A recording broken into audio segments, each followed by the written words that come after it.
Hello cooking lovers, welcome back to our channel. আজ চলে এসেছি একটা নতুন রকম রেসিপি নিয়ে। টক টক পুঁইশাক পাতা বাটা।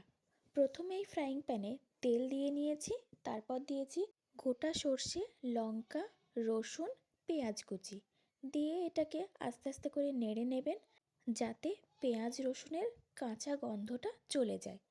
তারপর পুঁইশাক পাতাটাকে ফ্রাইং প্যানের মধ্যে নিয়ে নাড়তে থাকবেন, যাতে পুঁইশাক পাতার যে একটা স্মেল থাকে সেই স্মেলটা কেটে যায়।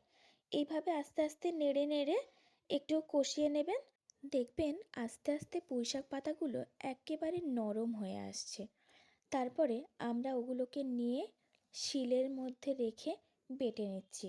শিলে বাটা জিনিসের স্বাদই আলাদা।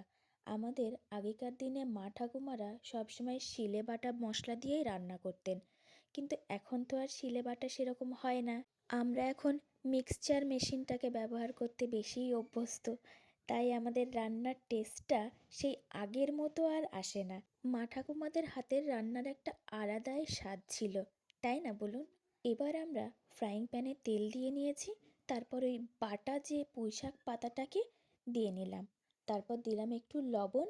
লবণ দিয়ে গ্যাসের ফ্লেম লো রেখে নাড়তে থাকবেন, আর লক্ষ্য রাখবেন যাতে কড়াইতে লেগে না যায়।